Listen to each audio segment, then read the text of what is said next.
आत्मा की आवाज़। किसी गांव में एक गरीब ब्राह्मण रहता था।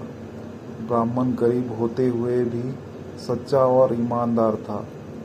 परमात्मा में आस्था रखने वाला था। वह रोज सवेरे उठकर गंगा में नहाने जाया करता था। नहा धोकर पूजा पाठ किया करता था। रोज की तरह वह एक दिन गंगा में नहाने गया।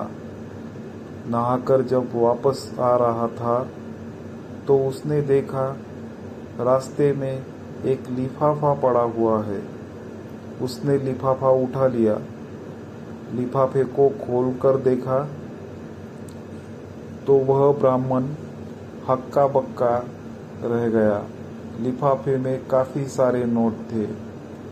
रास्ते में नोटों को गिनना ठीक न समझकर उसने लिफाफा बंद कर दिया और घर की तरफ चल दिया। घर जाकर उसने पूजा पाठ करके लिफाफे को खोला। नोट गिनने पर पता चला कि लिफाफे में पूरे 20,000 रुपये थे।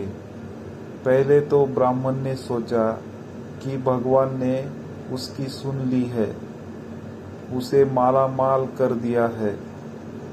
ब्राह्मण की खुशी ज्यादा देर रुक नहीं सकी। अगले ही पल उसके दिमाग में आया कि हो सकता है यह पैसे मेरे जैसे किसी गरीब के गिरे हो। शायद किसी ने अपनी बेटी की शादी के लिए जोड़ कर रखे हो।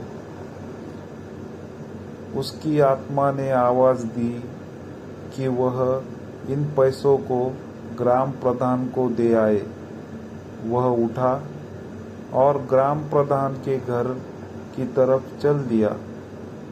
अभी वह ग्राम प्रधान के आंगन में ही गया था, उसे लगा कोई गरीब आदमी पहले से ही ग्राम प्रधान के घर आया हुआ है।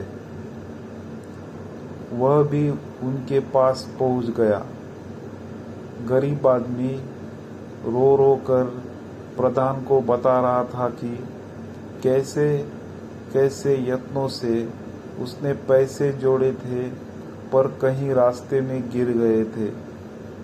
सारी कहानी सुनने पर गरीब ब्राह्मण ने जेब से पैसे निकाले और उस गरीब आदमी को देते हुए कहा कि मुझे ये पैसे रास्ते में मिले हैं।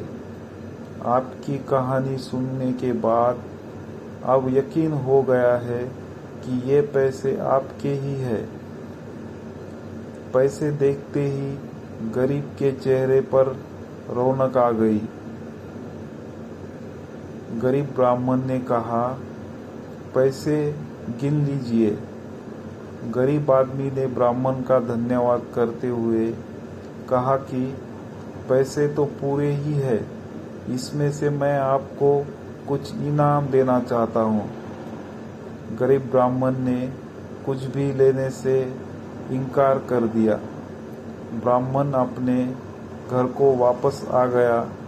उसको इस बात की खुशी थी कि उसकी आत्मा की आवाज की जीत हुई है।